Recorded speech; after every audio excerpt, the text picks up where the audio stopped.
The room around us disappeared, blinking out of existence for an infinitesimally small second. Before my mind had time to register the frame skip, my surroundings had been replaced. The walls were concrete, the air thick and wet, the only light coming from a single bare incandescent bulb hanging from the ceiling. I had been transported to the basement? Coda the bear was gone now, in his place, or her place. Coda is a girl's name, right? Stood an upright, tall wooden coffin. Before I had time to say, "What the hell?" the scene had already been set in motion. The door of the casket creaked open loudly to reveal a woman sleep-standing inside with her eyes closed and arms crossed. How did she open the door without her hands? What? I recognized her instantly. It was Bridget, or at least a version of her. I almost averted my eyes because there was something undeniably creepy about watching an unconscious woman, especially one wearing nothing but a thinner-than-paper thin white gown. Her outfit hugged her features like a second skin. She may as well have been wearing nothing at all. But before I could turn away, her eyes opened up. Two burning pupils immediately fixated on me. She uncrossed her arms and stepped forward. Although the way she moved might have been better described as floating. Her long red hair rippling behind her like a light trail photography, obeying its own laws of physics. "Is he ready?" she asked, freezing just out of smacking distance. Her strange accent was now far more exaggerated, and as she spoke, it exposed two elongated canine teeth. "I'm sorry," I said as politely as possible. "Do you want to, borrow my jacket or something? It's a little cold in here." "He is ready." A second voice came from right behind my ear. I turned around to see Lauren, scantily clad in what can only be described as a dominatrix swimsuit. Black leather fishnets, mascara, lipstick, and nothing else. "The mind flaying is complete. He has no idea where he is or what happened. He is utterly confused." I absolutely agreed. Well, with the last thing she said. Everything else felt like gibberish. "Excellent," Bridget exclaimed. She was right behind me now. Her hands wrapped around my torso. Her fingers settled over my heart, and she pulled me to her, pressing her cold chest against my back, and whispering in my ear, "I've wanted this one since the moment he walked in." I stammered, Do you ladies know how much a polar bear weighs?" They both laugh-cackled. I could see now that Lauren bore the same fangs as Bridget. It felt awkward as hell. Right then, the door to the basement stairs broke at the lock and slammed against the concrete wall. Jerry stood on the other side, covered in blood, a crossbow in his hands, and a look of gleeful madness in his eyes. The women immediately stopped laughing. "Impossible," Bridget hissed. "You're supposed to be dead." "Yeah," he responded, taking a step into the room. "Well, you're supposed to be stupid. I guess I'm the only one here defying expectations." With that, he aimed the crossbow at Lauren and let an arrow fly. As it pierced her chest, she screamed and fell to her knees and exclaimed, "Ah, you've killed me, you butthole!" Her final words lingered in the air as she burst into white flames that quickly extinguished, leaving behind only a pile of ash. Bridget pushed me into the wall with way more force than someone her size should have been capable of. I hit the ground and watched as she floated toward Jerry. "You're too late, Jeremiah Cumberbatch. The mind flaying is complete. Your friend now believes that none of this is real. Nothing you say will convince him otherwise. Your only choice is to join us." Jerry threw the crossbow on the ground as she closed the distance. She bared her teeth and hissed. She went for the attack. She must not have seen the wooden stake tucked under his belt. He pulled it out and thrust the weapon into her heart, and quipped, "Suck on this, bloodsucker." She wailed in pain as her skin burst into a brilliant white fire. I don't know, I guess I should have been wearing a little more armor over the only vulnerable organ, but nobody asked my opinion. Anyway, I stretched and I wiggled my extremities to test for any broken bones. My shoulder took most of the brunt force from the attack, but save for a nasty bruise, I couldn't really complain. As I got back to my feet, Jerry ran up to my side and started shaking me like a human Macarena. "Jack," he shouted, "are you okay? Talk to me, damn it!" I waited for him to stop shaking me before answering. "Fine." He smacked me and he said, "Snap out of it." I smacked him back as hard as I could. "Don't hit people, dude. We've talked about this." He pressed his hand against my cheek and said, "Do you know where you are? Can you remember what's going on?" "Well?" I looked around. "I think we're still trapped in Bedside Manor." I looked at the pile of ashes on the floor. I said, "However, I feel like I might have missed something." He grabbed me and shook me again. "It's your mind. They flayed it." "Who did?" "The vampires." "Oh. Okay. What?" "Here's what happened. Your name is Jack Townsend. I'm your best friend, Jerry.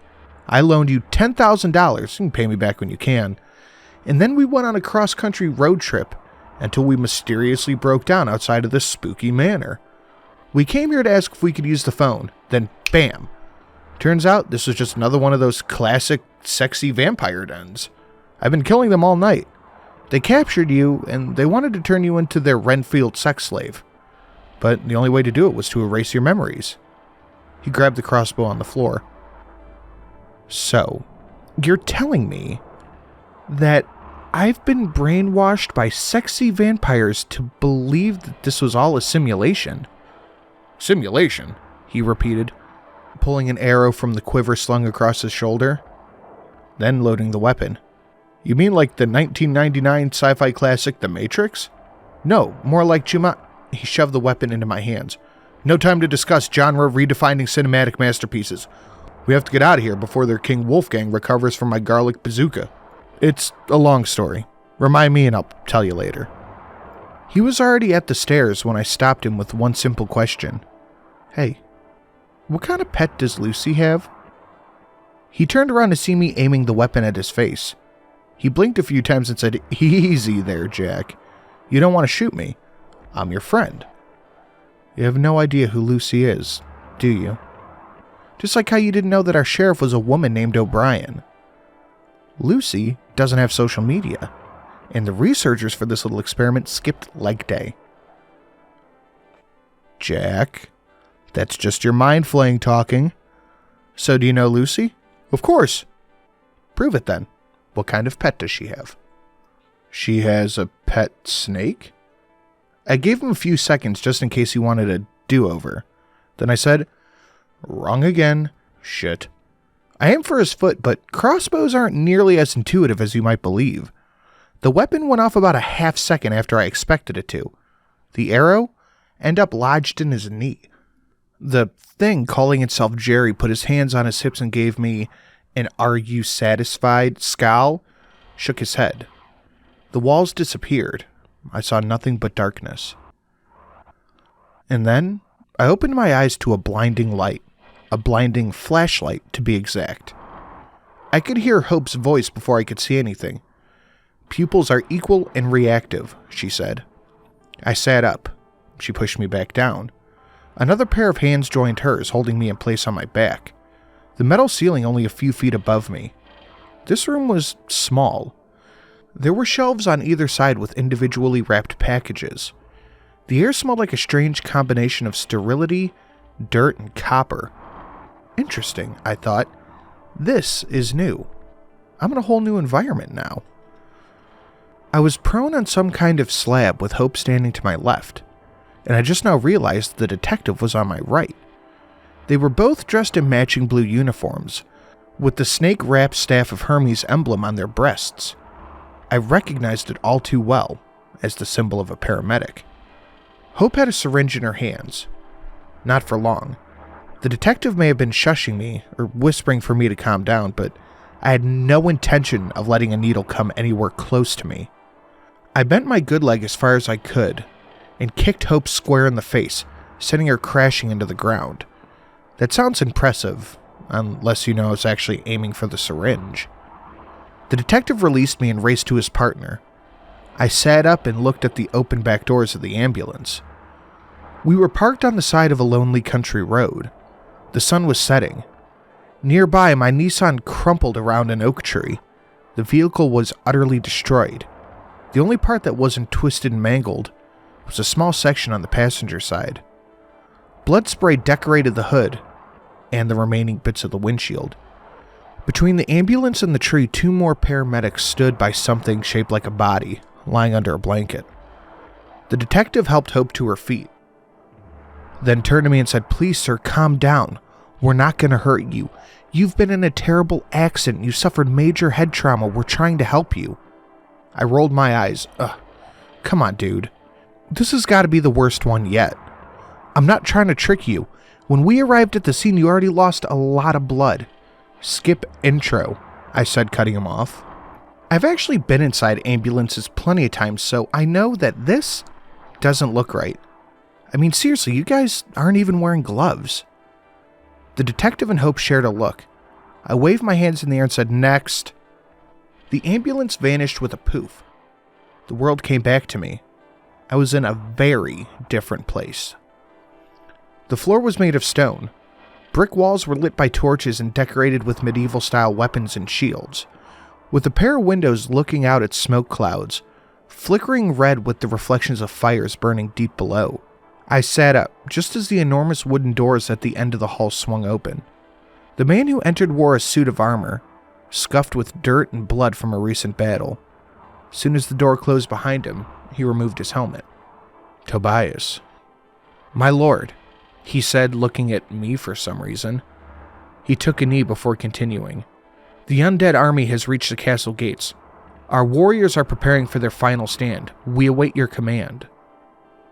I looked around the giant room. We were the only people in here. "Why are you asking me? Oh shit, am I like the king of this scenario? I mean, I guess it's a step up, but you say undead army?" At this point, I realized I was also wearing a suit of armor. It fit miraculously well. It was like it had been tailored to my exact dimensions. Unlike Tobias's silver, mine was shining gold. Interestingly, my bad foot had been replaced by a bejeweled peg leg with spikes. An interesting, if not totally impractical, battle aesthetic. "My lord," Tobias said with a tad more urgency, "your tongue belies your majesty's wisdom. What foul spirits have nested in your mouth? What manner of dark enchantment has bewitched you?" "I have no idea what you just said." Tobias stood and called into the air, "Great wizard, show yourself. In this very hour, your king requires aid." A purple burst of smoke took the form of an old man in a dark robe. His eyes were hidden beneath a black veil. He held a staff with etchings of snakes running up and down the hilt. His face contained the all-too-familiar, overgrown walrus mustache. "Why have you summoned me from the front line? The undead army has breached the castle walls." "Great wizard, his majesty speaks. Madness! The enemy must have enspelled his mind." Nathaniel Wizard waved his hand, dimming the lights temporarily, and conjuring a great bird made out of fire. It soared from the staff into the air and crashed into the ceiling, spilling into a fireball before dissipating. With a solemn tone, he gave an answer. "Our dour fate has befallen our precious king. The necromantic sorcerers have placed a curse upon his memories. He believes that he is not only the heir of our kingdom, that he is not even from our world." "Can this madness be undone?" Tobias said. "I fear it may be too late, but there is hope. A counterspell is yet possible." At the moment, the door swung open again. Jerry raced in, covered from head to toe in mismatching armor. "Holy fucking shit, guys. The goblins are here, and they are, like, angry as fuck. These fuckers have, like, boomerangs made out of human bones and shit. Have you seen this shit? This shit is cray." He saw me and gave me a quick nod of recognition. "Yo, Jack, what up?" Tobias let out an annoyed grunt. Jerry shrugged. "Sorry, dude. I explicitly told you before we even started that I have no idea how to do the Dungeons and Dragons voice." Tobias lowered his head and pinched the bridge of his nose. "So," I said, "maybe you guys kind of overshot with this one?" The detective materialized out of the shadows. With a snap of his fingers, the others disappeared, just leaving the two of us. "You are an enigma, Jack. Maybe I've been going about this all wrong. You don't seem particularly accepting of excitement. Perhaps a compromise can be made." I looked up from the typewriter. Claire entered the room. She smiled and said, "Knock, knock." A moment too late for it to have mattered. Still, I couldn't help but return her smile. It was, in a word, enchanting. I looked at the clock on my desk. 5:30. I had worked late again. Claire must have realized I was in the zone. She didn't want to interrupt the creative process. That was one thing I loved about her. "How's it going?" she asked. I checked my progress. About 5,000 words today," I said. "Not terrible. 2 or 3 of them might actually make the final cut." "Did you finish the vampire scene?" she said, walking over to my side. "Yeah," I answered, "but you may not want to read it." "I can't read any of your stories," she said before leaning in to give me a kiss. "They're all too weird for me." "Fair. Let's pack it up for tonight, though. I need help in the kitchen." I left the story of Bedside Manor open on a Word document, and I knew I probably wouldn't be returning to it for a couple of months. That's fine, though. My publisher already told me in no uncertain terms that the concept had absolutely no merit whatsoever. My time would be better spent writing scripts for car insurance commercials. "That's where the big money is," he always said. We passed through the living room where the twins were sitting on the couch watching cartoons, completely transfixed by whatever the talking cow and kangaroo deer had to say to them. Claire stepped in between them and the TV to get their attention. "It's time to get ready for dinner," she explained in her mom voice. "Your Aunt Lauren and Uncle Jerry are coming over." Our kids cheered like lunatics, as if they didn't see Jerry and Lauren on a weekly basis. They raced into the bedroom. A thought occurred to me. A dark, sour thought. A feeling like a scab being ripped off my brain. Claire looked over at me. Her piercing blue eyes registered the thought at the same time. We both knew that we both knew. We talked over one another, stopped, and then tried again. She laughed and insisted. "No, you go first." I shrugged. "None of this feels right." "Yeah," she agreed. "I know." I sighed. "This has got to be the weirdest one yet. I mean, no offense, it's not you. I think you're cute and all." She smiled and said, "Oh, I get it. You're ace as hell." She held out her hand. I took it in mine and shook it. Her grip was firm, professional, and totally platonic. I looked around for the emergency exit, but I couldn't find it. Instead, I saw my children staring up at me with sad, dead eyes. "Daddy," they said in unison. Sorry, kids, nothing personal."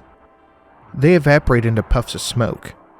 The world around me drained away, leaving nothing but darkness and eternity, an unending void. "What is this place?" I asked. The void responded, putting words into my head. "Don't you understand? This place is whatever you wish it to be. You want to be in the secret government experiment so you can be a hero? You want to make this into something you can hate so you can destroy it? You want to make this into heaven so you can finally relax? This can be anything and everything you want, deep down. All you have to do is play the game." "Okay," I said. An idea just struck me. "We can go back to the castle one, right?" "Seriously?" Whatever the void was, it seemed that it couldn't read my mind. Yeah, seriously. It had no idea what I was planning. The eternal nothingness vanished with a poof. I was back in the castle. The enormous wooden doors at the edge of the hall swung open. A man entered who wore a suit of armor, scuffed with dirt and blood from a recent battle. As soon as the door closed behind him, he removed his helmet. Tobias. "My lord," he said before taking a knee. "The undead army had reached our castle gates. Our warriors are preparing for the final stand. We await your command." "I command you?" I looked around to see if there was anyone here to stop me. There wasn't. "Hey, what's that over there?" Tobias turned over his shoulder at whatever I was pointing at. While he was momentarily distracted, I made a running break for the closest window. The last words I had heard before diving out face first were, "My lord, no!" Just as expected, I was far enough off the ground to get the job done. In the distance, goblins and skeletons fought manifold knights clad in battle armor, but my focus was on the ever-approaching ground. I was weightless, falling, speeding toward an inevitable collision. They say jumpers almost always invariably regret their decisions the moment they jump. My own experience was no exception, but it was the only thing I knew to do. It was the only way I could jolt my system. It's the only thing I knew to do. I've heard it a million times before. Dream logic. You can fall, you can fly, but you can never hit the ground, or else you die in real life. That's why you always wake up right before it's too late. May have been an old wives' tale, but at that point, I had nothing left to lose. The earth came up to meet me, and because I couldn't stop for death, he kindly yada yada yada. My eyes shot open. I was awake. Finally awake.